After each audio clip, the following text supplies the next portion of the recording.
Jai Sri Swaminarayan student. I welcome you all in lecture of computer programming. Okay.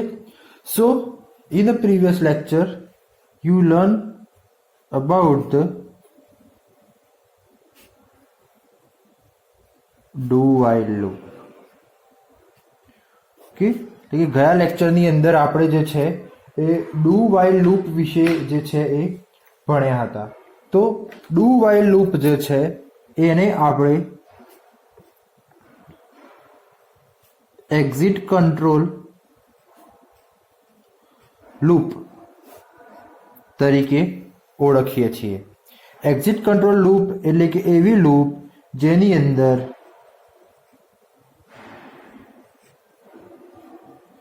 statement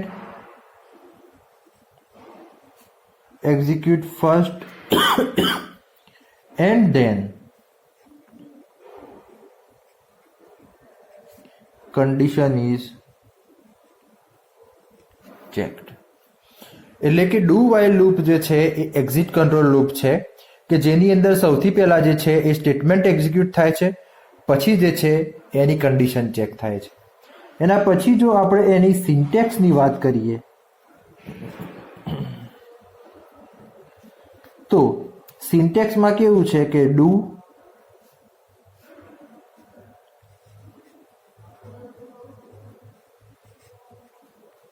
statements while then condition અને colon. So this is the syntax of do while loop.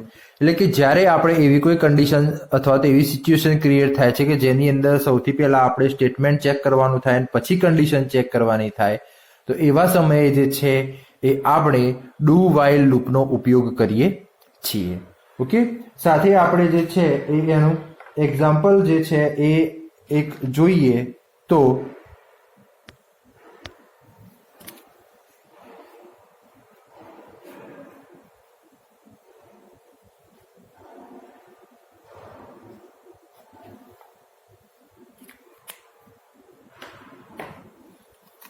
Suppose કે hash include stdio.h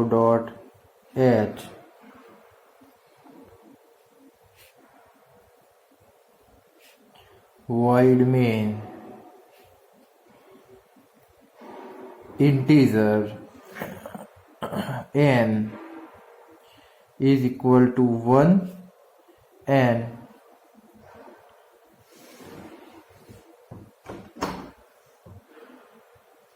sum is equal to 0. Do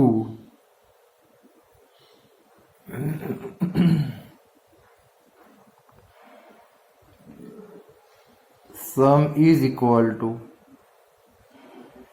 sum plus n, n is equal to n plus 1 and while n less than equal to 10.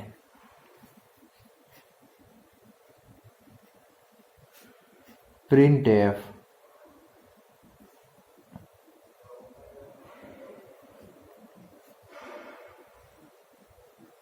sum is equal to percentage d sum get ch and close. Okay, so this is the example of do while loop કે જેની અંદર સૌથી પહેલા શું થશે તો કે n ની વેલ્યુ 1 છે, sum ની વેલ્યુ 0 છે. ઓકે, હવે sum is equal to sum plus n એટલે કે 0 plus 1. જ્યારે n ની વેલ્યુ હશે તો sum ની વેલ્યુ કેવી થઈ જશે 1. પછી n ની વેલ્યુ કેટલી થશે તો કે 1 plus 1 is equal to 2 થશે. હવે અહીંયા ચેક કરશે 2 less than 10 તો કે યસ, તો ફરીથી પાછું લૂપમાં જશે. આ ક્યાં સુધી લૂપ ફરશે જ્યાર સુધી n ની વેલ્યુ 10 નહીં થઈ જાય ત્યાં સુધી જેવી n ની વેલ્યુ 10 થશે અને 10 વખતે આ જે છે એ એક્ઝિક્યુટ થશે અને જેવી n ની વેલ્યુ 11 થશે એટલે કે આ લૂપ જે છે એ પૂરું થઈ જશે અને ડાયરેક્ટ સમની વેલ્યુ જે છે એ અહીંયા પ્રિન્ટ થઈ જશે. આની જગ્યાએ આપણે જે છે એ n is equal to n cross n is equal to n plus 1, okay, n cross n plus sum, and sum is equal to n cross n. એટલે આની અંદર શું થશે તો કે 1 નો વર્ગ વત્તા 2 નો વર્ગ વત્તા 3 નો વર્ગ અપ ટુ 10 નો વર્ગ. આવી રીતે જે સમ આવશે એ સમ તમને આનાથી પ્રિન્ટ કરીને આપશે. અને આની અંદર શેનો સમ મળશે તો કે 1 + 2 + 3 + અપ ટુ 10 સુધી. એટલે કે કહેવાનો મતલબ શું છે કે આવી રીતે જે છે એ આપણે ડુ વાઇલ લૂપનો ઉપયોગ કરી શકીએ છીએ. અહીંયા જે છે એ તમે get ch લખો છો એટલે include conio.h લખી લેવું. તો stdio.h conio.h void main integer n is equal to 1 sum is equal to 0. આ જે છે એ મતલબ કહેવાનો મતલબ શું કે આનો સરવાળો આપણને આ લોજિકથી મળશે. એટલે do sum is equal to sum plus n is equal to n plus 1 while n less than 10 printf sum is equal to %d. એ જ રીતે જો મારે અહીંયા 1 square plus 2 square plus 3 square up to 10 square આવી રીતનો જો મારે સરવાળો જોઈતો હોય તો અહીંયા હું n cross n કરીશ એટલે sum is equal to n cross n plus sum n is equal to n plus 1. તો આ જ પ્રમાણે જે છે એ સપોઝ કે અહીંયા લખી દઉં do while n less than equal to 10 અને જો સમ પ્રિન્ટ કરાવડાઈશ તો એ વખતે જે છે એ મને આ 1 square plus 2 square plus 3 square plus 10 up to 10 square સુધીનો જે સમ થશે એ સમ અહીંયા મને પ્રિન્ટ થયેલો મળશે. Okay, so this is the do while loop which we learned in a previous lecture. Now we are going to start the new loop, that is the for loop. So start with the for loop.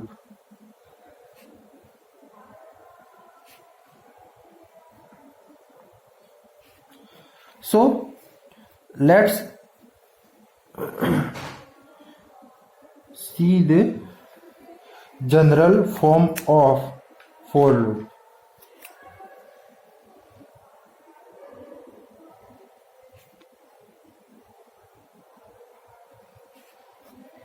So general form is for E1, E2, E3, okay, then body. So this is the general form of for loop where E1, E2 and E3 એ શું છે એ વસ્તુ આપણે ખાસ સમજવાની છે. So E1 is a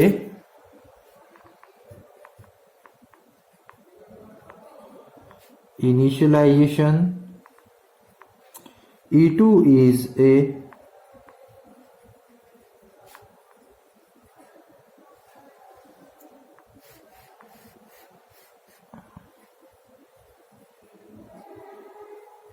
condition, and E3 is a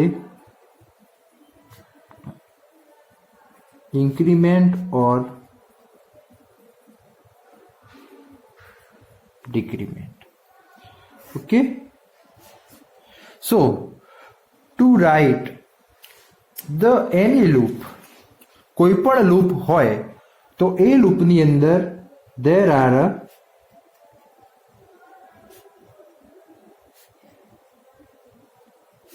three main component.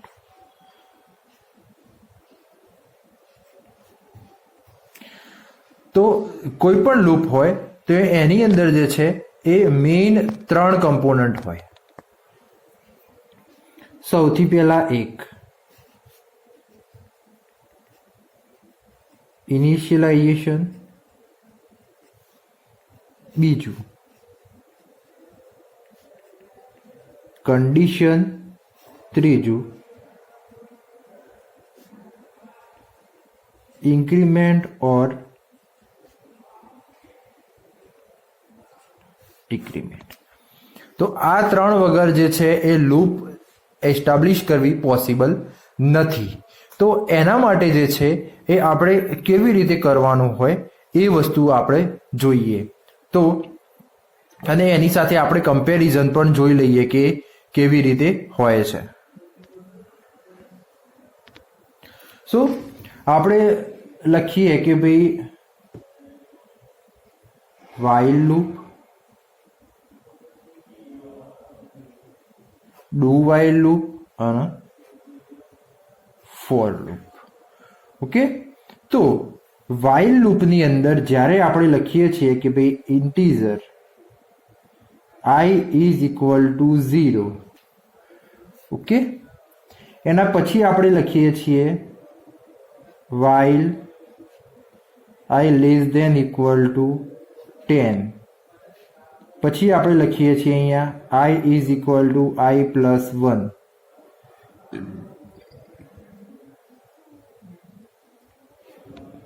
I is equal to 1, sum is equal to 0. Okay, I is equal to I plus 1, sorry, sum is equal to sum plus I અને પછી આપણે લખીએ છીએ I is equal to I plus 1.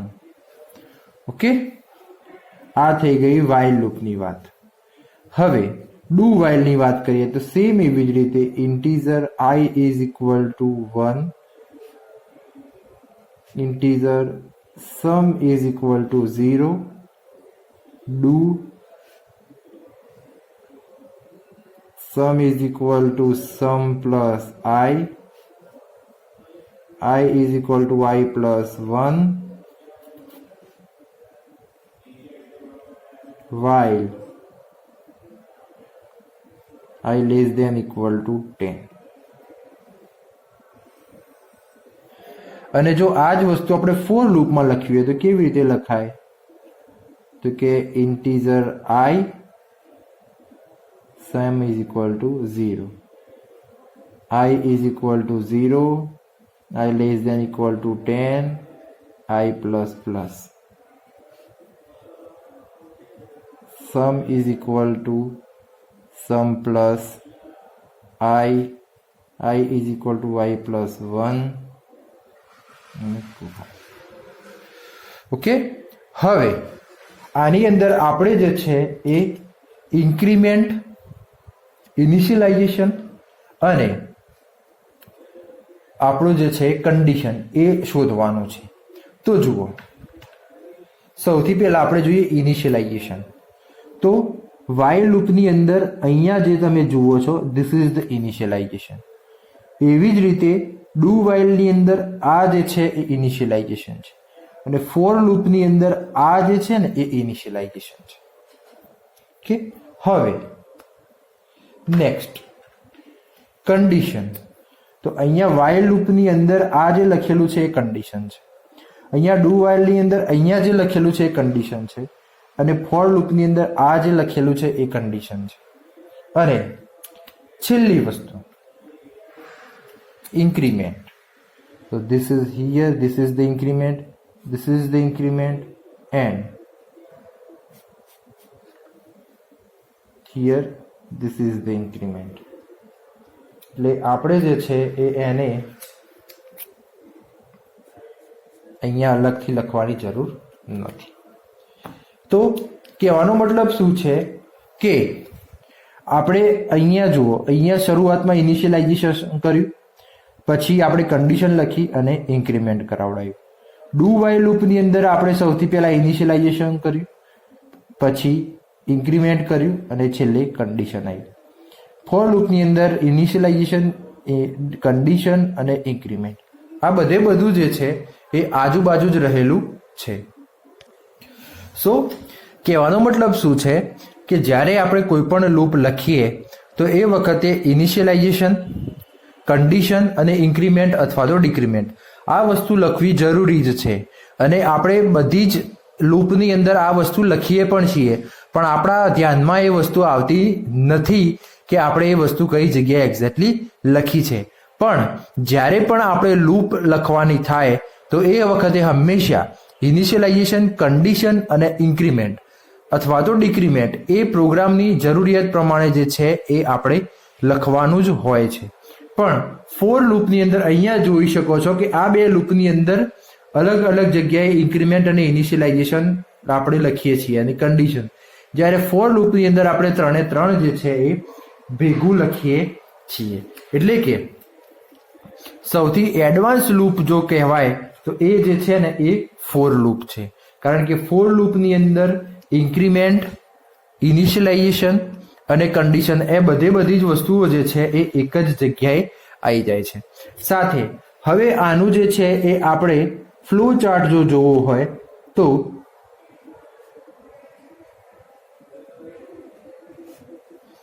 Flow chart જે છે એ કેવી રીતનો રહેશે તો કે E1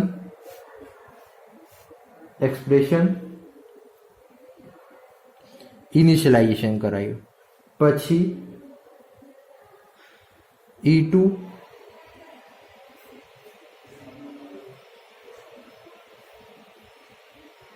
કન્ડિશન, એના પછી બોડી and then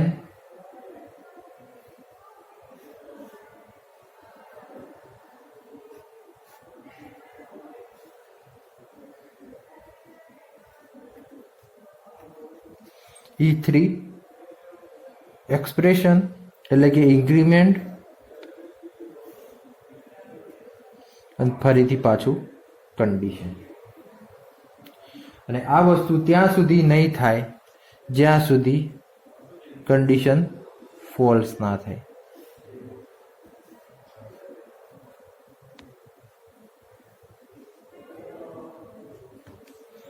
ઓકે, એટલે કે this is the flow chart જ્યાં E1 જે છે એ શું છે તો કે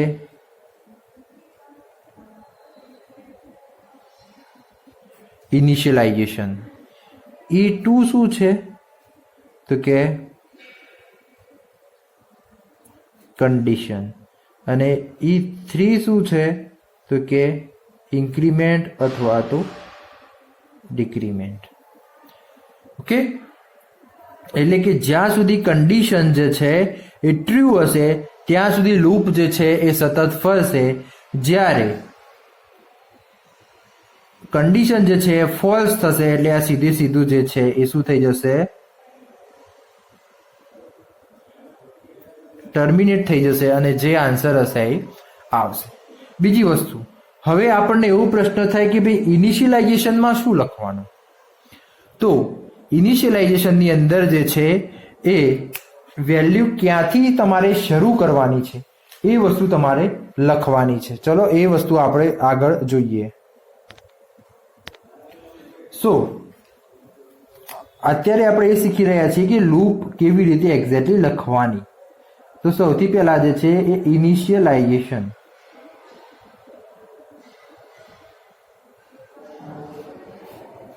હવે ઇનિશિયલાઇઝેશનની અંદર સૌથી પહેલા આપણે શું લખીએ છીએ તો કે I is equal to 0. એવું જરૂરી નથી કે I is equal to 0 જ લખાય.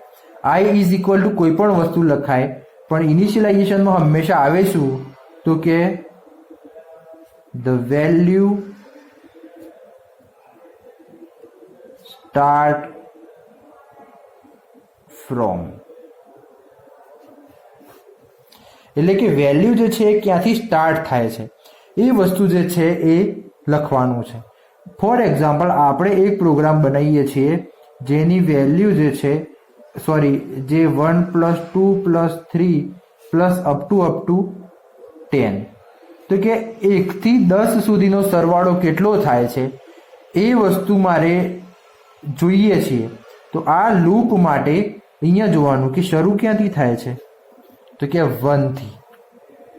તો એ વખતે I is equal to 1 ત્યાંથી શરૂ થશે એટલે કે ઇનિશિયલાઇઝેશન જે છે એ આવી રીતે થશે।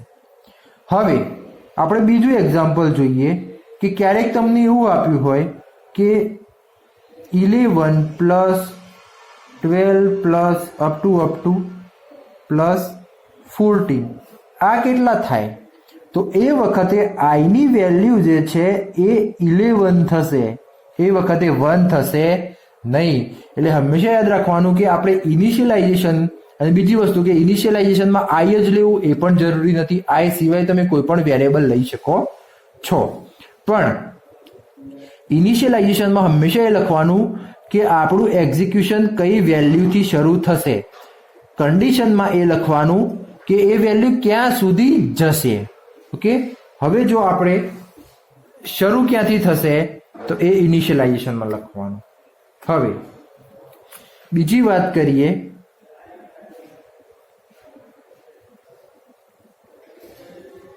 કન્ડિશનની। તો કન્ડિશનમાં એ વસ્તુ જોવાનું રહેશે કે આ વેલ્યુ ક્યાં સુધી જશે, એટલે કે I ની વેલ્યુ જે છે એ સપોઝ કે 1 થી ચાલુ થશે પણ જશે ક્યાં સુધી તો કે 10 સુધી। તો I less than equal to 10। તો આ જે I less than equal to 10 જે છે ને એને આપણે કહીશું કન્ડિશન, એટલે કે I ની વેલ્યુ ઇનિશિયલાઇઝેશન આ જે છે એને કહેશું આપણે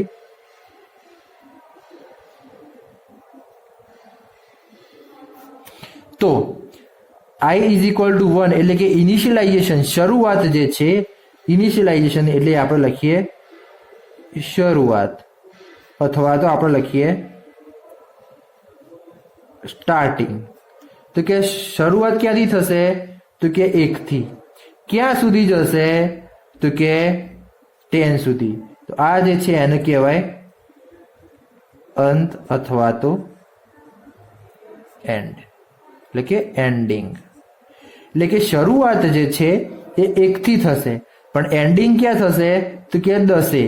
તો હંમેશા ઇનિશિયલાઇઝેશન જે છે એ I ઇઝ ઇક્વલ ટુ 1 એટલે કે શરૂ ક્યાંથી થશે એ અને કન્ડિશનની અંદર ક્યાં સુધી જવાનું છે what is the higher limit there is return in the condition. જો આપણે બીજા એક્ઝામ્પલ માટે જોઈએ તો એ વખતે I ઇઝ ઇક્વલ ટુ 11 જે છે એ શું છે ઇનિશિયલાઇઝેશન છે। ઓકે, પણ એ વેલ્યુ ક્યાં સુધી જશે તો કે 40 સુધી। તો કન્ડિશનમાં શું લખાશે I less than equal to 14। Okay, તો આવી રીતે જે છે એ લૂપ લખવાનું થશે અને એના પછી જે છે એ ઇન્ક્રીમેન્ટ છે। ઓકે, તો ઇન્ક્રીમેન્ટ જે છે એ શેના આધારે લખાય છે એ વસ્તુ પણ હું તમને સમજાવી દઉં। સો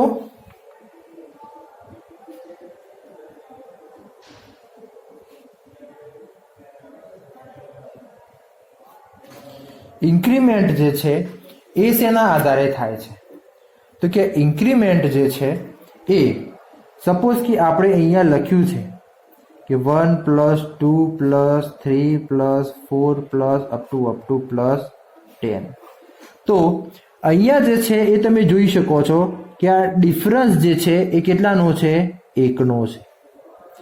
અહીંયાથી અહીંયા જે છે એ જોઈ શકો છો તો ડિફરન્સ કેટલો છે 1 નો, અહીંયાથી અહીંયા જે છે એ ડિફરન્સ કેટલો છે 1 નો, એટલે કે આ ડિફરન્સ જે છે એ 1 1 1 નો છે।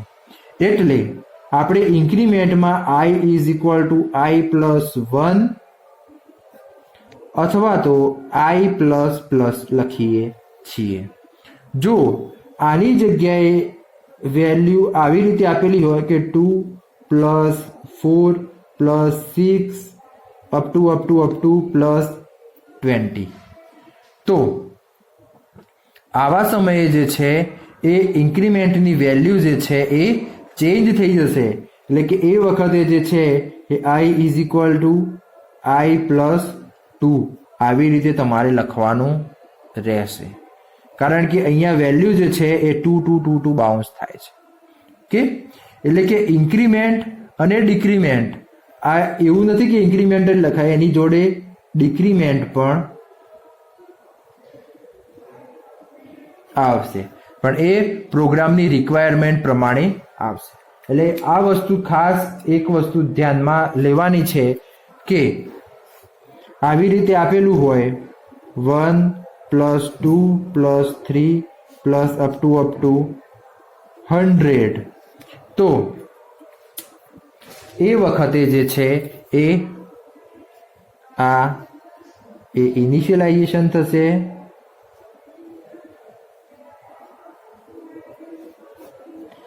આ ડિફરન્સ જે છે એ ઇન્ક્રીમેન્ટ અથવા તો ડિક્રીમેન્ટ થશે, અને આ જે છે એ શું બનશે? કન્ડિશન બનશે. એટલે જ્યારે આપણે ફોર લૂપ લખીએ તો આ કેવી રીતે થાય? તો કે i = 1,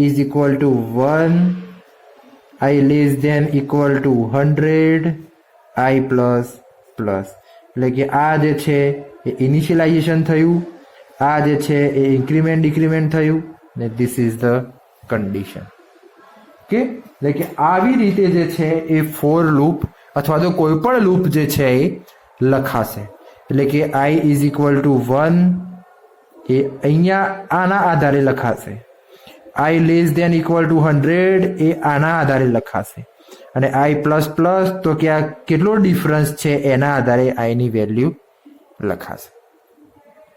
ઓકે, જો આને ડિક્રીમેન્ટમાં કન્વર્ટ કરવું હોય તો આપણે એને કેવી રીતે કરી શકીએ? તો જુઓ, સપોઝ કે આ જ વસ્તુ આપણને આવી રીતે આપેલી છે કે 100 + 99 + અપ ટુ 1, આટલે સુધી વેલ્યુ જવી જોઈએ. તો આપણું ઇનિશિયલાઇઝેશન કેટલું થશે? i = 100. હવે અહીંયા શું થાય છે? તો એક વેલ્યુ જે છે એ ઓછી થાય છે, એટલે શું થાય છે? ઘટે છે એક વેલ્યુ. એટલે હવે ઇન્ક્રીમેન્ટની જગ્યાએ i - અથવા તો i = i - 1 થશે, અને i ની વેલ્યુ ક્યાં સુધી જશે? તો કે 1 સુધી. તો i > 1 ના થાય ને ત્યાં સુધી કન્ડિશન એક્ઝિક્યુટ થશે. એટલે કે 4 i = 100, i > 1 and i - આવી રીતે થશે. જે આ જે છે એ બનશે ઇનિશિયલાઇઝેશન, આ જે બનશે એ બનશે આપણું કન્ડિશન, અને આ જે છે એ બનશે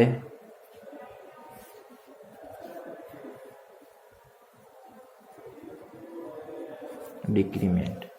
ઓકે, એટલે કે આવી રીતે જે છે એ ઇન્ક્રીમેન્ટ, ઇનિશિયલાઇઝેશન, કન્ડિશન આ બધી વસ્તુ જે છે એ ડિસાઇડ થશે. અને આ જ ફંડામેન્ટલ જે છે એ વાઇલ અને ડુ વાઇલ લૂપની અંદર પણ એપ્લાય કરવામાં આવશે અથવા તો કરી શકાય છે. અને વાઇલ અથવા ડુ મતલબ કોઈ પણ લૂપ હશે તો ઇનિશિયલાઇઝેશન, કન્ડિશન અને ઇન્ક્રીમેન્ટ અથવા તો ડિક્રીમેન્ટ આ વસ્તુ હશે ને હશે જ. ઓકે, તો હું આશા રાખું છું કે ફોર લૂપની અંદર આપને ખબર પડી હશે. નેક્સ્ટ લેક્ચરમાં આપણે મળીશું થોડા એક્ઝામ્પલ સાથે. તો ત્યાં સુધી જય શ્રી સ્વામિનારાયણ. અસ્તુ.